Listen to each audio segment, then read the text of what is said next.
Welcome to Watches with Dennis, and today I want to give my first thoughts on the Seiko Prospex 1968 Diver's Modern Reinterpretation GMT.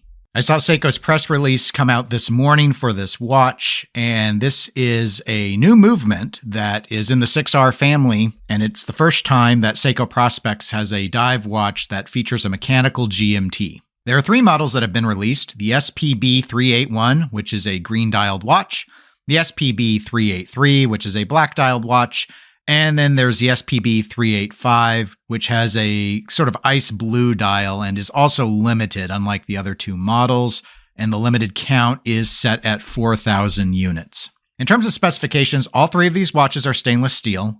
They all come on bracelet, though the limited edition model, the SPB 385, does also have a recycled plastic strap. The watches are 42 millimeters in diameter. They are 12.9 millimeters thick. They feature sapphire crystals with AR coating. As dive watches, unsurprisingly, they offer screw-down crowns. The bezels feature ceramic inserts. Lumibrite is used on the hands and indices, and the watches offer 200 meters of water resistance. In terms of pricing, the SPB 381 and SPB 383 are set at 1,700 euros, which converted to US dollars would be approximately 1,800. And the limited edition model's pricing is listed at 1,900 euros, and that would be just over 2,000 US dollars. Focusing on the new movement, this is the caliber 6R54. It's an automatic winding movement that beats at 3 Hertz. It offers 72 hours of power reserve. The watch has 24 jewels, and of course, as a GMT watch, this has a 24-hour GMT function. Now, this is a collar GMT, or also known as an office GMT, so it's the 24-hour hand that allows for independent adjustment. This would be compared to a traveler's GMT watch, which would allow you to independently set the hour hand. So in terms of my first thought opinions on these, I'd say visually, they're pretty attractive. I do think that the 4:30 date window is going to be polarizing for a lot of folks. It is on other watches. I see no reason why it wouldn't be polarizing here. That said, as well, the 4 o'clock crown is probably polarizing to some also, though I imagine less so. I think a lot of people who are looking at Prospex watches are already familiar with the popularity of having that crown in that position. So my Seiko watch has that configuration in terms of the crown, at least. I do really like the limited edition dial. I do like the vertical streaking that they have to kind of give it that ice blue effect. That model, the SPB 385, is a part of the Save the Ocean series. And so it's not too surprising to see that 200 euro delta between it and the non-limited versions. Though, all that being said, I don't find 4,000 units all that particularly limiting. But I don't really know how popular these are in terms of how often they may sell out or not. I've never had a collar GMT watch. In fact, I've only ever had one GMT watch, and I still have it, and it's a traveler's GMT. So I don't travel all that much, so I think the collar or office version would be perfectly acceptable for someone like me.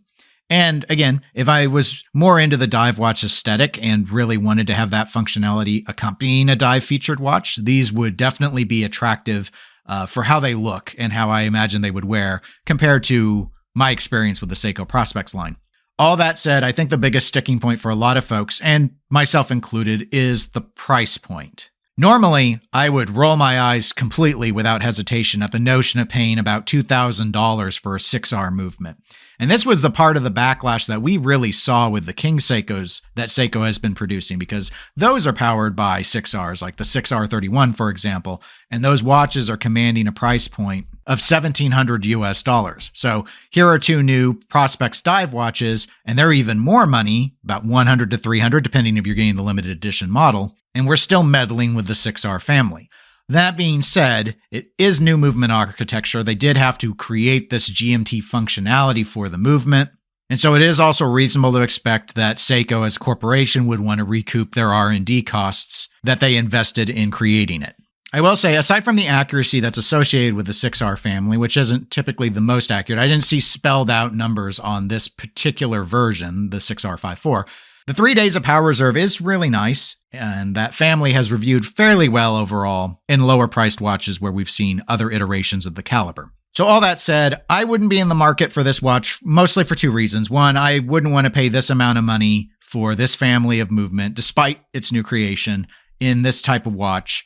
I don't really personally value having GMT functionality in a dive watch. But we also have to factor in the fact that I do already have a GMT watch. So part of that's going to be that I'm comparing getting another one against the fact that I already have something that offers the complication. I would also balk at this price point, but if it was a lower priced watch or I was able to find it secondhand or gray market, I definitely would consider these because aesthetically, I do like the structure to them.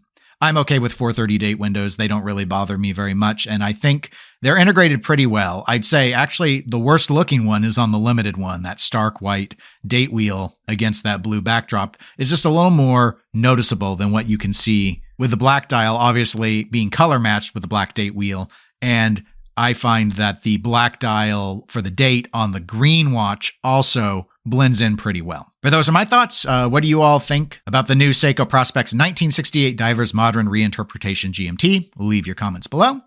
Other than that, if you enjoyed the video or found it useful, please give it a like. It helps my channel out. And if you want to be notified when I have new videos out, just click that subscribe button. And I hope everybody has a really good day. Take care.